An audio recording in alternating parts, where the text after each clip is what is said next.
That's different, isn't it? Okay, yeah, you see, you guys, anybody want a Bible? Because sin's believing, you know, I would like to look.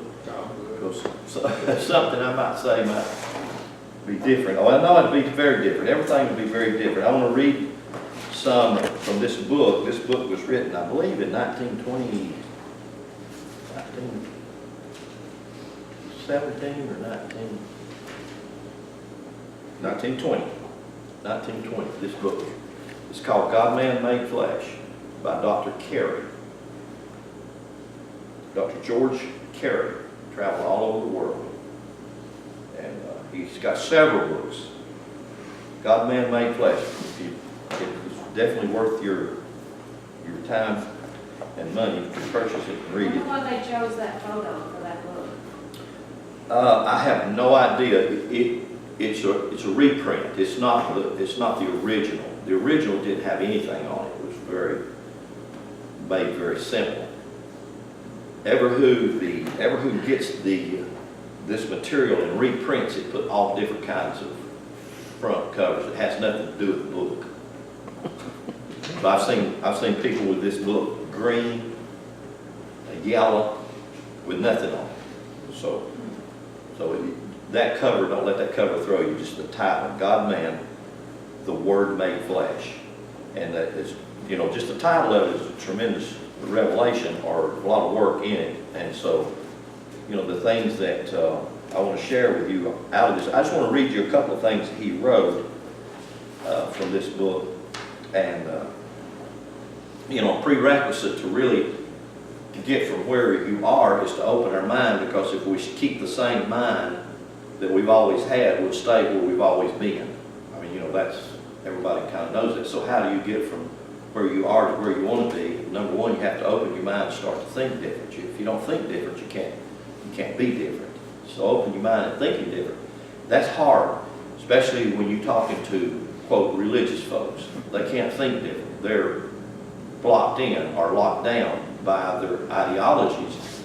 And you've got to consider that those ideas have been around for 1,700 years and have kept us blocked. But a lot of the things that we could think or we could see, it requires getting out of that box. And that's why I like that little phrase I have up there. I don't know where it's at. It's right over there. Don't put my little plaque up there. Oh, I see why it's not up there. The back come off of it. It says, don't think outside the box. Think like there is no box. I didn't realize that thing fell off the back and broke. Anyway, let me read you this. There is no salvation or regeneration for man as long as he believes in vicarious atonement. And boy, that'll make a mad woman. That'll make them mad. Now you have to think about that, and I'll say some things, and I realize that people get upset about it. I'm not trying to get anybody upset. I really want us to think, because again, you can't get from where you are to where you'd really like to be unless you start to do some introspection. Introspection requires thinking different. Unless we can think different about who I am, if I can't think different about myself, it's hard for me to move from where I am to where I'd like to be. So to get to there has to be some. So I'll read that again. I want to say that again. I realize that's a tough statement, right? That's just right in the beginning of this book, And you have to think, and I'll say this, Jesus never taught vicarious atonement. You won't find that. He didn't do that. As a matter of fact, you will find that the majority of the things that Jesus taught in the four Gospels are not taught in the Christian church. Define vicarious atonement. Blood sacrifice. Outside self-atonement. That's why I was looking at you screen. I was thinking, what is that? Blood sacrifice. A sacrifice of an animal or something outside yourself that can save yourself. I see. Whoa. That's difficult, isn't it? Now let me read a little further. There is no salvation. He has quotes with the word salvation. Because the word salvation is so grossly misused in the Christian community. Sad to say, it's grossly misused. Actually, the word just simply means to be whole or complete as who you are. And the struggle that most people face throughout life is the division that's in their own heart. It's not because of necessarily religion, it's because they're divided among themselves. You can unite yourself to yourself, that's your higher self, the S. In other words, your God self to your human self, and you realize they are one, so that you are visibly, physically, God manifest in the physical body. If you can see yourself and think of yourself like that, you can change yourself. But if you have to take something outside yourself to do that, then you will never accomplish it. That's what he's saying. I realize it's hard, isn't it? I know it's hard. There is no salvation or regeneration of man. Regeneration. A lot of words here that I want you to think with me about. And I'm going to show you out of Genesis, the very first 8 verses. Regeneration, restoration, resurrection. All of those words basically mean the same thing. And one of the ways that you can say that, it simply means to come up. Or to, if you think of resurrection, you think of to raise up. If you think of regeneration, you think of being anew. These are all things that has to do with coming up. So, listen to this. There is no salvation or regeneration for man as long as he believes in vicarious atonement. The man who needs saving by that process is not worth the price. Hard on words. Hello? Whoa. Recognition of eternal unity will save man. When you recognize you are eternally connected to the source. Saved means to be whole. It hadn't got anything to do with the burning hell, as we have been taught. Hadn't got anything to do with it. Saved comes from the Greek word sozo, and actually means to be complete, to be whole. The ideology behind that is you are, but you don't know you are. You've got to connect the dots inside yourself. Recognition of eternal unity will save man from the idea that he needs to be saved.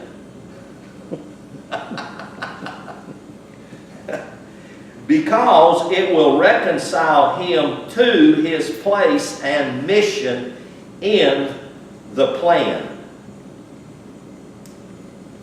And what I say, you have to really think about that. All right. Only the spiritually blind look for the coming of truth or life or the Christ who is ever present, or for the coming of a kingdom which is already at hand. If you don't, and what did Jesus say? Why do you go looking for it? That's what Jesus said, Luke 17. What are you looking for? Why are you going here or there or down yonder? He said, why are you going to Israel? Are you looking for the kingdom of God? He said, it's inside you. Well, if the kingdom's inside you, salvation's inside you. If salvation and the kingdom's inside you, God's inside you. So you already have everything that you need. So what are you looking for? So maybe you can kind of think about that. Only the spiritually blind look for the coming of truth or life or the Christ who is ever present, or for the coming of a kingdom which is already at hand. When you pray for a thing, know that you have the thing. Isn't that good? Yeah. If you're praying for something, if you're asking God for it, and I remember last week I told you this guy from out west called me and said, I don't even know how to pray now. That's good. I said, that's wonderful. I said, all your prayers mostly are directed at something outside you. Yeah, well, you're trying to get in touch with something that's outside you. If you can realize that that thing that's outside you is inside you. So if you'll direct your prayers within your being and you realize that you already have the very thing that you're trying to get. Well, I mean, isn't that what was on? that's what the 10 men said. That's it right there. Exactly what I was He listening said, to. you're going looking for something that you already got. That's the beauty of Dorothy and the Wizard of Oz. I mean, that is a mythological fairy tale that's telling profound truth. Wow. You can carry that right over to the Bible and the scriptures and realize they are phenomenal stories, or in other words, fairy tales that contain deep, deep truth. And so we can see that, wow, it can begin to help us and to change it. Let me read something else here. Just a touch of what he talks about in this book. He says, so much for the old world belief that the scriptures or the writings in the Bible are records of men and women and places geographically, historically, and so forth. These wonderful statements are fables, parables, allegories, dealing with the chemical, physiological, anatomical, and astrological operation of the human body. Wow. Now that to me, that really resonates for me, because I can see that. There was a time I couldn't see that. There was a time I was spiritually blind, thinking that I was saying the things that were the truth, but they weren't. They were just religious garbage. And when we look at this, and if you will, take your Bible and turn in your Bible to Psalms 139. And I want to read this passage to you. Psalms 139. We're going to read some more from Dr. Carey, maybe next week.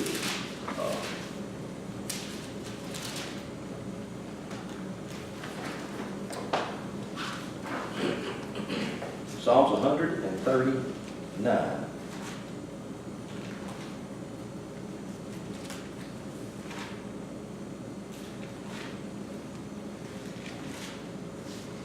Oh, let's see, where do I want to start here? Verse 7, Psalms 139, verse 7 says, whither shall I go from your spirit, or where shall I flee from your presence? Now I want you to hear this. So where can I go from your spirit, or how can I flee from your presence? And those are questions. The answer is, there's not anywhere you can go, and there's not anywhere you can flee to, that God's Spirit, God's presence is not there. That's the answer. Those are questions. He said, verse 8, he said, if I ascend into heaven, you are there. But if I make my bed in hell, you're there. Notice how it's, if I make my bed in hell just simply is the Hebrew word Sheol, which means to live as a dead person in the grave. It's not a place to go to. That's how people live. A lot of people live that way, as though they were dead.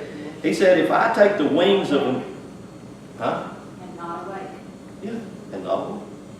If I take the wings of the morning and dwell in the uttermost parts of the sea, even there shall your hand lead me, and your right hand shall hold me. You see, he's saying, nowhere I can be, nowhere I can go, that you're not present there, and that you're not there to lead me. If I say, surely the darkness shall cover me, even the night shall be light, L-I-G-H, even the night shall be light about me. Did you hear that? Even the night, the dark, will become light. That's going to be, you'll have to think about that, because that'll be important here in a few minutes. You'll see it.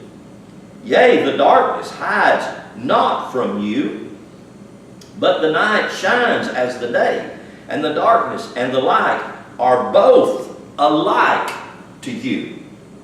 That's going to be important in a few minutes. You'll see that. To God, there's no difference. You understand? And I hate to use the word God, but I don't have any other word that I can use, that I know of, that I can use, that I can really communicate from a religious perspective into a knowing perspective. So sometimes we want to use the word essence or energy or power or source or all of those different words, and they all refer to God. But to say God, many times just the word, when you express the word, many times people will see an old man. They automatically go see an old gray-headed man. And that's if I would like to take that out of our thinking. And it's hard because that's how we think. And so when we talk about the Elohim as in Genesis chapter 1, that's the Hebrew word that's translated for the word God. But Elohim means many powers or many facets of energy. Because when you look at the Elohim, you have to look at the sun as it moves. Every 2 hours it moves into a different facet of its energy. And that's how you get the 12 angels of ancient mythology, or the archons, which are actually the angles that the sun is coming to the earth. In each 2-hour increments, that sun is doing. Even at night, it's what he's saying, even at night, it's still light. Okay. Everybody on the page with me? He said, even, verse 10, I'm at verse 10 on Psalms 139, verse 10, even there shall your hand lead me, and your right hand will hold me. I will say, surely the darkness shall cover me, even the night shall be light about me. Yea, the darkness hides not from you, but the night shines as the day. The darkness as the light are both alike to you. For you have possessed my range, you have covered me in my mother's womb. Now this gets really good, so let's listen closely. I can't break all this down into Hebrew, but I would like to. I'll try to break some of it down a little bit and let you understand what we're talking about. But you can hear it a lot, even in this translation of the language. Verse 13 says, for you have possessed my reins. Reins can also be called your kidneys. And we'll talk some about that so you can understand what they're referring to, because the Bible gets into all of the organs of your physical body, but it uses different language. When it talks about the couple Sarah, Abram, that's the same thing as saying Sarah, Brum. So if you can understand that, your Sarah, Brum, or your Sarah, Abraham, is referring to your upper brain. So if you can understand that, you begin to see that all of these characters, just like Dr. Carey said, all of these characters are allegories in a phenomenal story, and that phenomenal story is about the temple or the tabernacle or the sanctuary or the house God built to live in, which is you, which is your physical body. And we recognize that. We realize my body is, as Paul said, the temple of the living God. My body is. So does that mean it's my body if I don't smoke, or if I don't drink, or if I don't chew, or if I don't run with those that do? No, it ain't got nothing to do with that. It ain't got nothing to do with what you do or don't do, what you did or didn't do. Hadn't got anything to do with any of that. You think God would leave us because we did something God didn't like? I mean, how would you like for somebody that's supposed to be one of your best buddies bail out on you when things get tight? Or when you're doing something they don't agree with? They ain't your best buddy. Come on, I mean, we have belittled God to be so manlike and belittled ourselves and pulled ourselves deep in the pit. God's raising us up. It says, for you have possessed my reins, you have covered me in my mother's womb. Now we're going to talk some more about the covering in the mother's womb. How did God cover you in your mother's womb? Well, one of the ways he did was he took two major organs you have in your body, your physical body, the tree of knowledge, which deals with the right and left hemisphere of your brain. That's called the tree of knowledge. This is where you get to know things, right? Knowledge comes by understanding, by reading, by searching, by digging. It's up here. It has to do with your brain. So the tree of knowledge of what they told you in religion of good and evil actually dealt with right and left hemispheres of your brain. Those are the Hebrew words ra and tov. Ra and tov. Right and left. So rather, and you could say you're good and evil. Well, it's sort of like that old guy years and years ago. Some of y'all won't remember, it's too young. Flip Wilson. Flip Wilson said it's this little guy over here on my shoulder. It's the devil. It's the devil that did it. You remember? Well, who do you want to blame? Well, it's my husband, my wife, or no, it's the devil. It's the devil that did all that. So really we've got an scapegoat called the devil. Blame the devil for everything, bless God. It ain't me, it's the devil. So, but what happens is you have to recognize it, realize this, the greatest organ that you have in your physical body is the skin on the outside of your physical body, which is directly linked to your brain. So actually it's called, your skin is called a membrane because your skin is your brain. So your physical brain up here that you see up here, you can't see it, but your skin, all over your physical body is your brain, and it's your skin that's giving you the phenomenal perception of feel. I feel that. And you can feel it, right? And that's why you covered me, what? With my membrane, which is my brain on the outside. It's not the one on the inside, the one on the outside. The one on the inside connected to the one on the outside. In every kind of dimension. So it's the largest organ in your body, okay? So he covered me in my mother's womb. I will praise you, for I am fearfully and wonderfully made. And that includes, I don't care who you are. Marvelous are your works, and my soul knows that right well. My soul already knows that. We're going to talk some more about that in just a few minutes. My soul knows all this. Your soul already knows everything I'm trying to say. And if you pay attention, there are a lot of things that I might say that your soul will recognize and say, yes, I already knew that. Because I won't say anything that you don't already know, but many of the things we've forgotten are pushed to the side. And when it's said, you have a recollection or you have a remembering. You understand what I'm saying? And that's what Jesus said, I'll bring all things, the Spirit will bring all things back to your remembrance. Well, you had to know it and forgot it to remember it. Right? Yeah. And so to remember means to reconnect to it. That's what remember, reconnect to that. I already have. I already know that. Why? My soul is a depository of it. You see, your soul has more information than the Britannica, all the complete Britannica encyclopedia. Your soul has more information than your computer. That's a lot. Because if you don't know anything, ask Google. So really, if you want to know anything, ask your soul. Because it has the depository of it. And we're going to look at the soul probably different than most people look at the soul. We have to grasp it from what the Scripture says about it and all of the words connecting to it.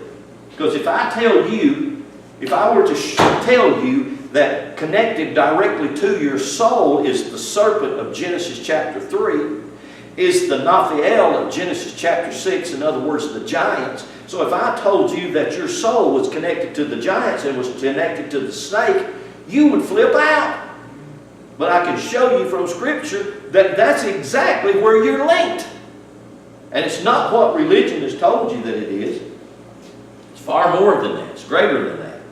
Verse 15 of Psalms 149 says, my substance was not hid from you when I was made in secret and curiously wrought in the lowest parts of the earth.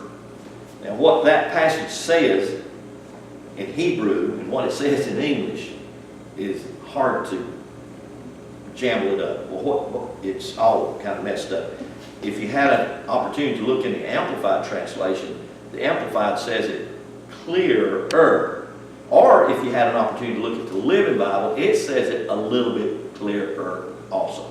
Let me read it to you from the Amplified. I just have it wrote here, and I'll just read it the way the Amplified. It said, my frame was not hidden from you when I was being formed, when I was being curiously built or wrought, as though you were embroidering a 7-colored blanket.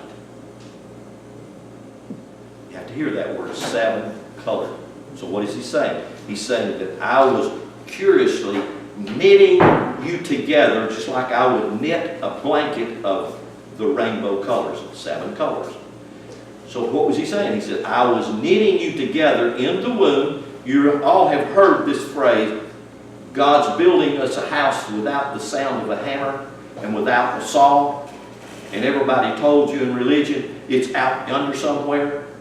That's not true. You are the house that was built without the sound of a hammer and a saw. You were built in your mother's womb, and God did it. God's the one who built you there. And God built you out of the colors of the rainbow just as an example of light as it reflects through a prism. And that light reflects through a prism gives you those seven colors, those seven basic building blocks, those seven sounds, seven vibrations. And then we'll see that. Now, I'm hoping you're thinking. So if you will go with me to Genesis chapter 1, and this will be very different.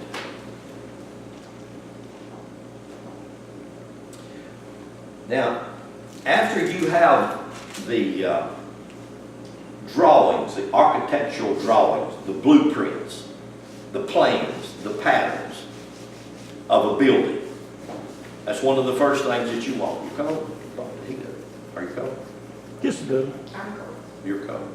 Bump the heat up, somebody there, right there between them.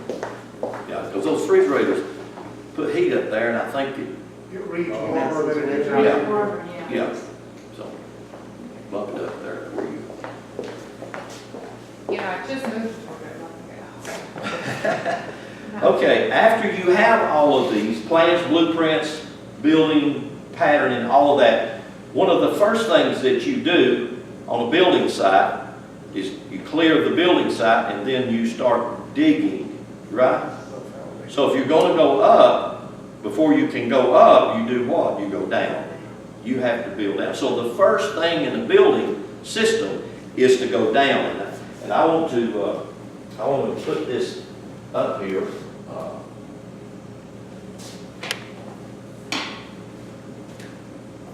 Hope this will go right.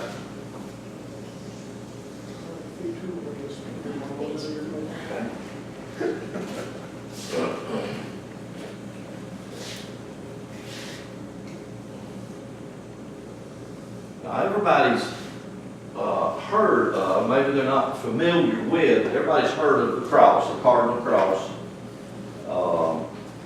Right? Everybody's heard of that, the cross. And cross is one of the most ancient symbols and stories and allegories that there is. And it always is referring to the same thing when you see it, no matter where you see it, no matter how it's talked about. Even if you're talking about an old wooden rugged cross, you still are talking about this cross, and it's the astrological cross.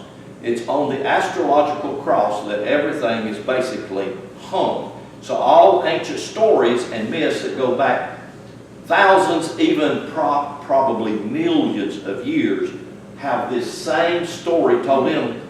Why? Because it's the same story. It's not, it doesn't change. This story don't change.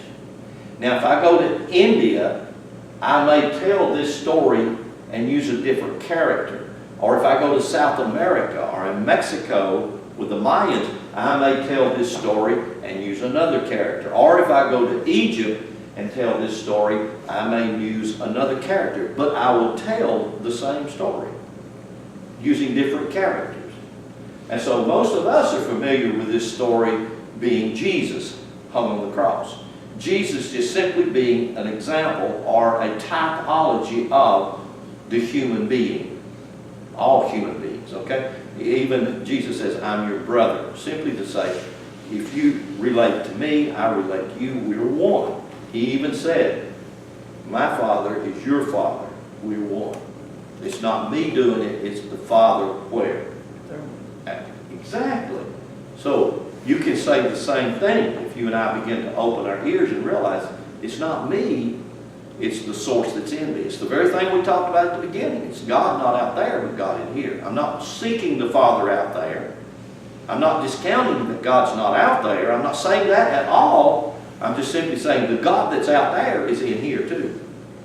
So he's not separate from me. He's always in me. He's always one with me. Now all mythologies are hung on this. I'm going to use this and call it the Passover. This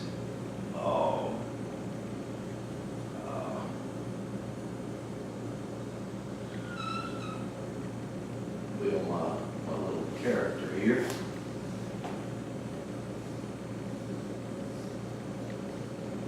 He's sucking his thumb. This is a baby in the womb.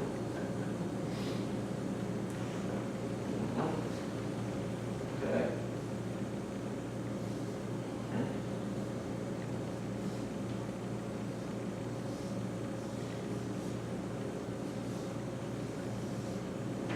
All right, you got that? That's the baby that's in the womb. That's you in your mama's belly. It's your head. These are your shoulders. Here's your lungs. Your heart right in here, your intestinal area, your pelvic, your gonads, your legs, your feet. Now, all ancient astrologies, mythologies, are built on this story, this ideology, so that you can understand how all of the signs that are hung in here. For instance, if we hang this sign here and we call this one Aquarius, we call this one Taurus, Gemini, Taurus, Aquarius. Aquarius is the ram, right? And the ram referring to the two upper part of your brain as the ram, the ram up here. So you have the Aquarius, you have Taurus. Taurus is the bull. The Old Testament says that the children of Israel were stiff-necked and bull-headed. Bull-headed simply refers to your lower brain, your cerebellum, bull-headed. This is where most people, this is where your see, smell, taste, touch here. This is where your sensual brain is back here. This is where most of us live and stay stuck, in our sensual apparatus. And then you have Gemini, the twins. Can you see how you can just move right on around? You have Leo, the lion-hearted. You have Virgo, the womb. Everybody's got one. You have Libra, which is called the scales of justice. The scales of justice. Simply because it's your pelvic connected to your spinal column going up to your brain. You see that? It should not be scales of justice. It should be scales of balance. Because when we think of justice, we think I did something wrong. Now what I need judgment. I need to be, but really all you need is balance. You just got out of balance. Have anybody ever got out of balance? Many times what happens if you get out of balance? Don't you fall? Sometimes in a fall you can hurt. Sometimes you can break something. It's not wrong. It's not right. It happens, right? Does it happen? It ever happened to you? It happens to me a lot. So if we would come back and we would begin to look at this in the proper fashion, that the way it's designed, the way the picture tells us, the picture, the story, the allegory, in other words, this book is the picture of the allegory or the story of you. This is an old story that goes back beyond any religion or any concept, no matter what the religion concept. This story goes beyond that. So that's a picture of you. And that's a picture of the astrological movement of the sun, the moon, and the stars that create you. That's why every one of you are unique and different based off your birth chart. The time, everything about it makes you who you are. The very moment you were built, it characterized you. It made you unique and beautiful and different. Okay. Genesis chapter 1 is about this, starting here. I'm going to put this, I'm going to put dark. and I'm going to put this light. Or I'm going to call light, I'm going to call it above, and I'm going to call it dark, I'm going to call it below. Okay? So that we'll connect the dots above and below. I want you to understand this. So the first place that we're going to start, let's just look at Genesis and see what it says. Genesis 1:1. It says, in the beginning, that is one Hebrew, basically what's called word. It's not a word, it's actually a succession of Hebrew glyphs. In the beginning is the Hebrew word Ba-Rashit. Beth, Rash, Aleph, Shin, Tov. That's how it's spelled. It's 5 glyphs. Beth means house, container. Rash means fire. Aleph is number 1. That's source energy. Shin is spirit. And Tov is the very last glyph in this 22 letters of the Hebrew glyph.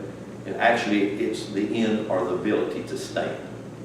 So in that particular word, it's translated in the beginning, could have and probably would have been more accurate if they had just said at your birthing. Because the way you can associate that is at your birthing, when Mama pushed you out of the garden, delivered you from her, she said, oh hell, something's got to give here. The birth pains was telling her that. Right? You ladies? Something got to go. And it got to be you. Because I ain't putting up this no more. And so you got pushed out into the real world. Into the world you're in right now.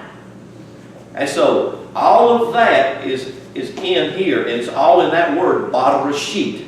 At your birthing was your beginning in this incarnation. In car is just flesh. That's all it means. It's when spirit moved back into flesh. God moved back into this dimension in you, through you, as you. Wow. Okay? So that's what that word said, in the beginning. That's what that Hebrew word, God, Elohim, that's the many powers of that movement right here, that movement as it moves in those increments. Okay? The many powers and its movement created, bara. That means it brought forth a child. That's what that word in Hebrew means, bara. It's translated in many ways, cut down. It comes from bar, Aleph means child of God. Doesn't mean man or son of God. It doesn't mean woman or girl of God. It means child of God, incorporates everybody. Male and female. Not one above the other. Not one better than the other. Both equally the same. Created, that's the child, heaven and earth. Heaven. That's 2 glyphs. Shin, Mem, which actually, this glyph right here, it means water. The 2 most important things you're going to begin to see right here, and you'll see this in biology, it's beginning to come out all over the place in biology, is what creates anything in the physical dimension is water and light. Water and light. That's what you're going to start to see, water and light. You are a water vessel. You know, used to they'd say you're 80% water. But now they say you're 95 to 99% water because they finally realize that your water, your lymph node makes up 70%, 75% of the water that's in your physical body. And then the blood that flows within your body makes up another 25%. The blood that flows in your body is like salt water. The water that flows in your lymph nodes is like fresh water. And they don't mix. They don't. Fresh water flows into salt water. Pulled up and it's turned back into fresh water. But you look at the earth, they don't mix. They don't mix in your physical body. They're separate. This is the waters above.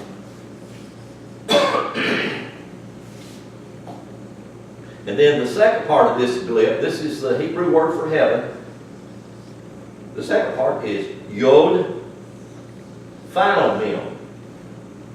And this is waters below. This is salt water. This is rainwater. Now what happens, let's read this, let's go on further, let's just go a little bit further. Verse 2 it says, and the earth was without form and void, and darkness. Everybody say darkness. Darkness was upon the face of the deep. The Spirit of God moved on the face of the waters. So what we begin to see, we start waters. So if you understand heaven, the word heaven is not talking about a place you go to, it's talking about waters, a combination of waters.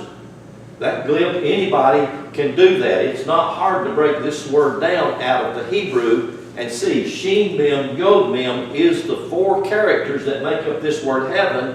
And it's real simple to look at it and see that it's referring to waters above and waters below. And that's what he's talking about here. And now the first thing that's beginning to happen is Spirit's moving on the face of the waters. Verse 3, and God said, let there be light. Now what do we have introduced into the equation? It's the Hebrew word or. Or.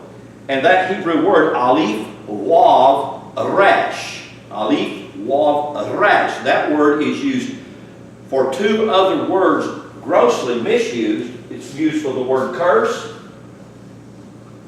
And it's used for the word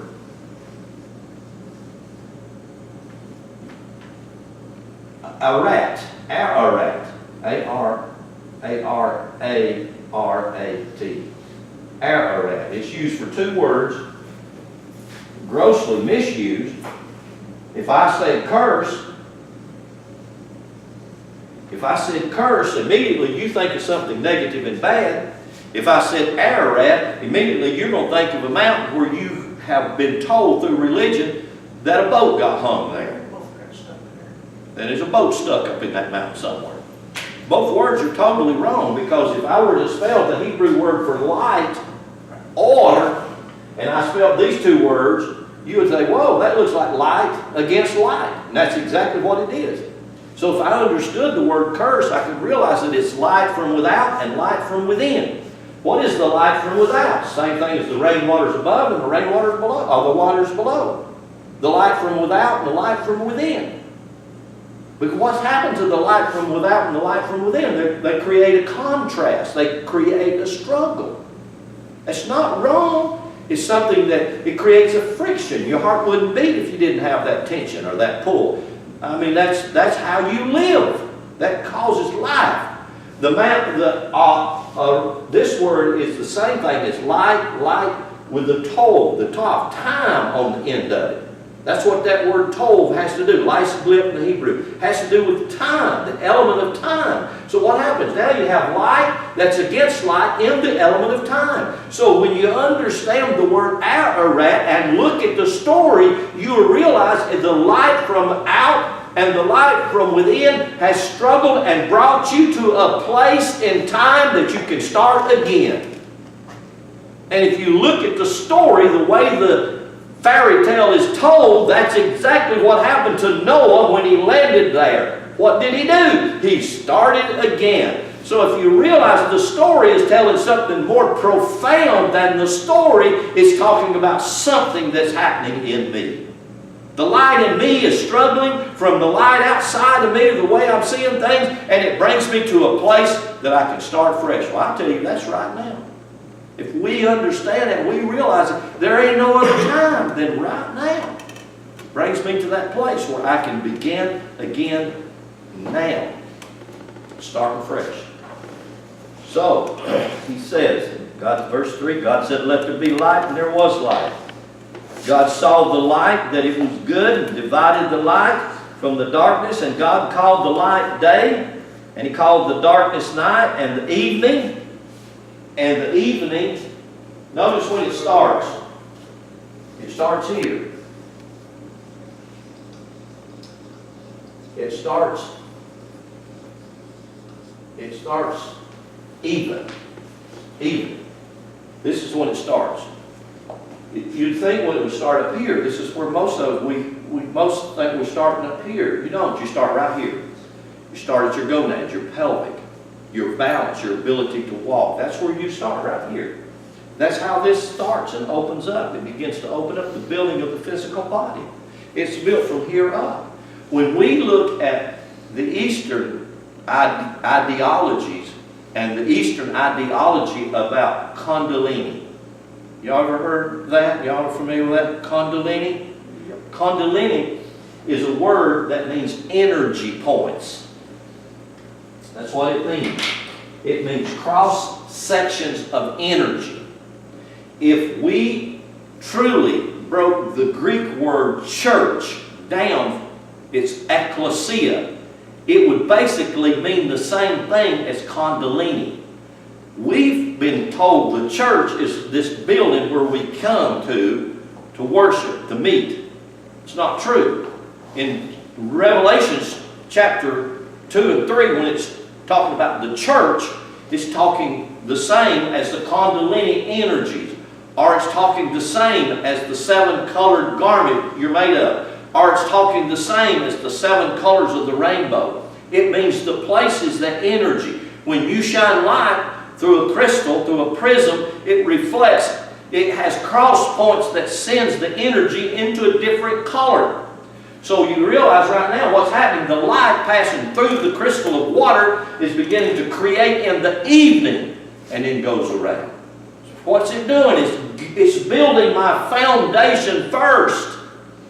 If I'm constantly trying to build the top of the building, if I'm trying to build the roof and come down, I'm reading a book by a scientist, a biologist who is about water and it's about the different biological aspects of water, but he has a picture in the very front of this book. It's just, I think it's the most profound picture I've ever seen. It's this guy, he's on the bottom, or he's standing on the ground on 2 balls. So he's not stable. But he's holding up this huge building. And on the very top of this building, it goes up 4 or 5 stories, you know. It looks really beautiful in the middle. And then on the top, he's got this, looks like this another guy is up there building this solid brick wall on the top. And here's this guy at the bottom, you know, standing on rubber balls, unstable. I tell you, that's exactly how most of us have built by the ideologies we've been given, especially through religion.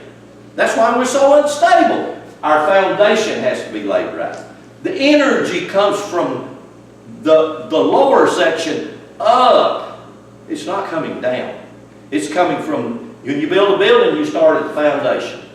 Here's the foundation. The foundation is right here. The foundation is the scales of justice. The foundation, that's your gonads. Beginning to build that, that's where the Kundalini rises. So when you talk about Eastern religion, they talk about a Kundalini. They don't ever talk about Kundalini coming down.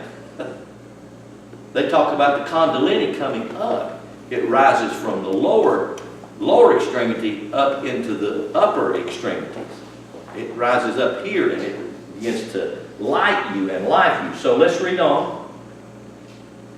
And God, verse 3, and God said, let there be light. There was light in the evening. He saw the light. It was good, and divided the light from the darkness. And God called the light day, and the darkness He called night. And the evening and the morning were the first day. The first day. If I said day, if I said day, I'm not talking about this part, this upper part. I'm not talking about this lower part. I'm talking about all of this part. And this word day is the Hebrew word yom, and actually it means the facets of life.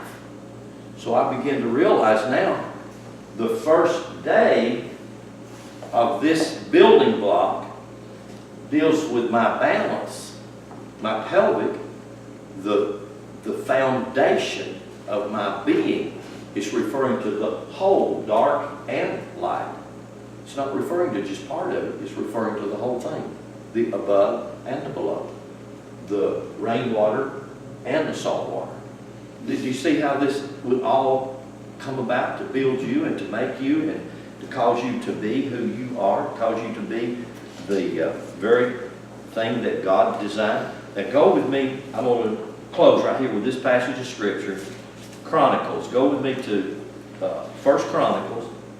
I'll just close with this passage because there's just so much here. I realize that so much of this is different.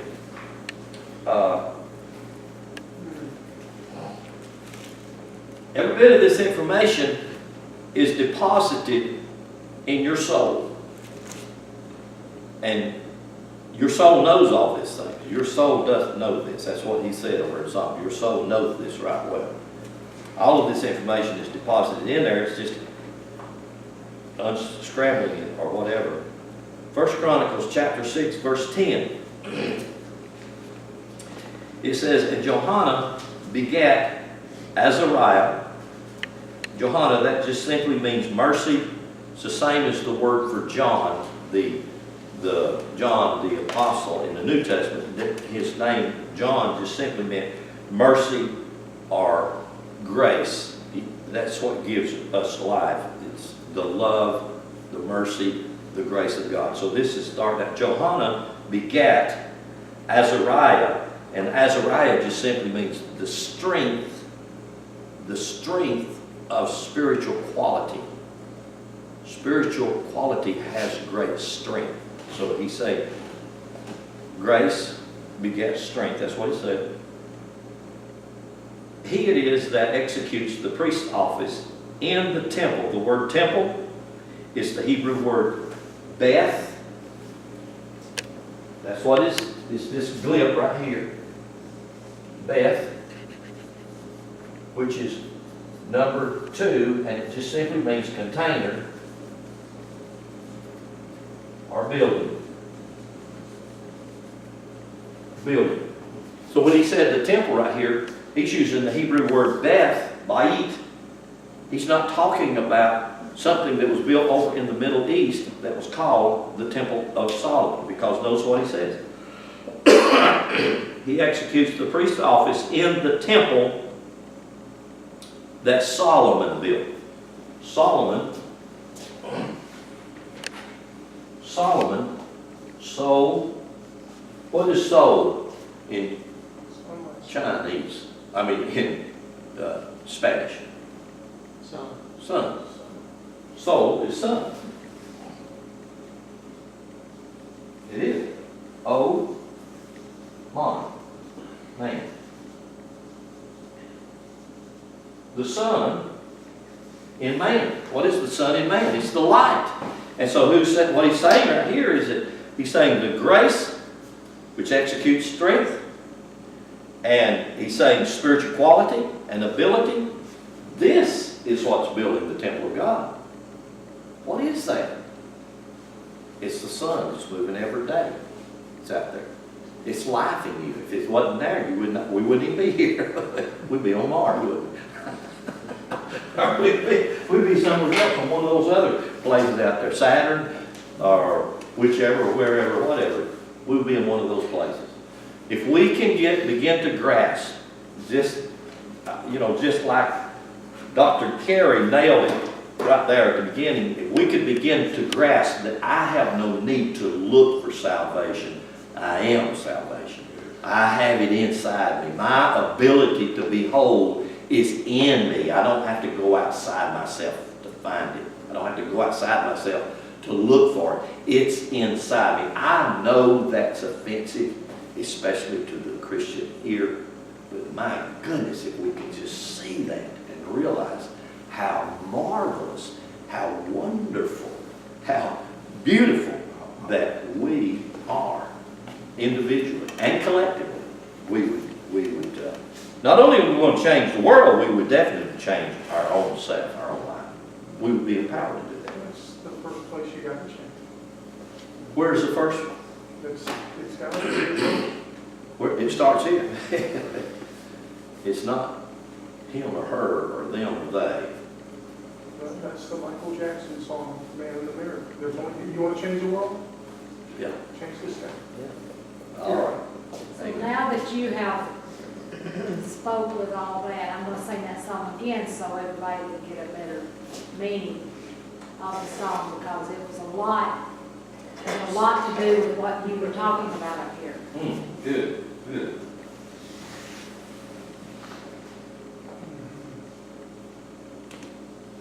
What child is this who lay to rest inside of me is sleeping, awaiting awakening to the peace of God Almighty.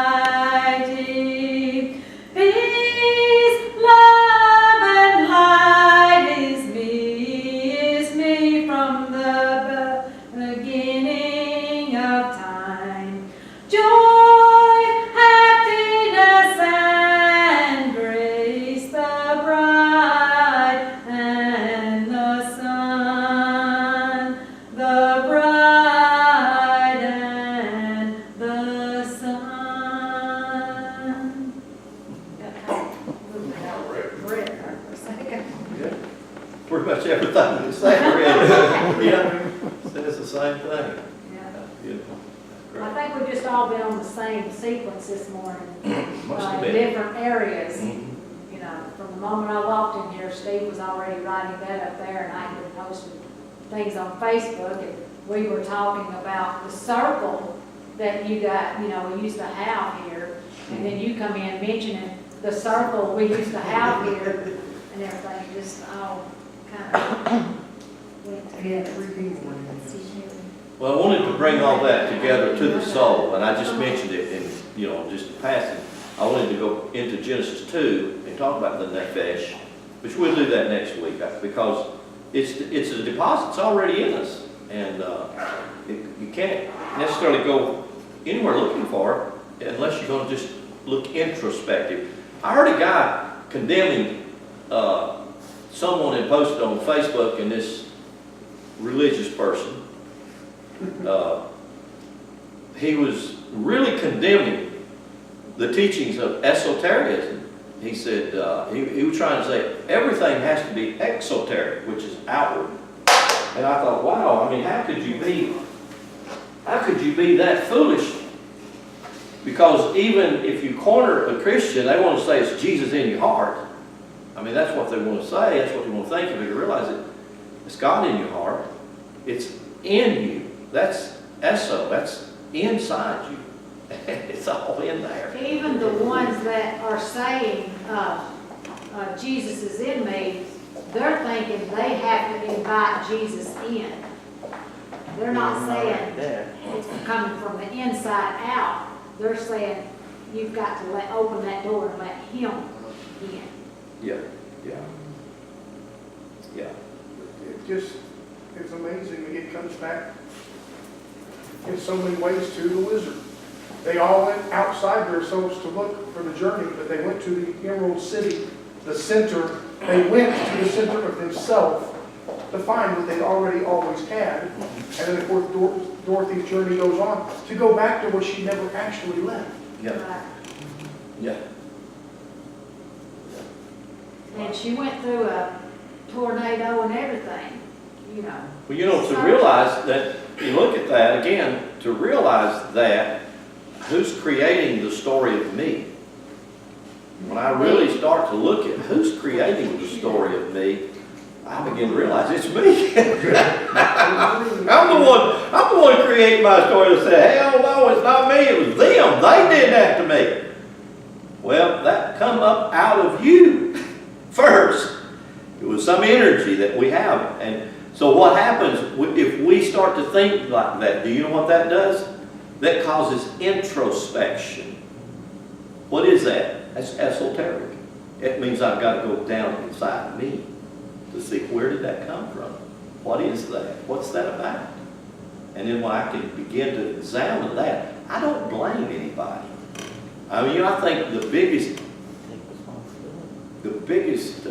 weight we have around our neck come from the majority of Christian religion that tries to say that I'm not responsible for nothing. It's the devil made me do it, or it's Satan, or it's this, that, and other, and never taking responsibility. something else made me do it, but I have to be, but ultimately, I pay the price for it. And so what do I do in that ideology? I have to have somebody else to carry my weight. Why? I don't have enough responsibility or strength to do it myself. And so what have I done? I have weakened myself.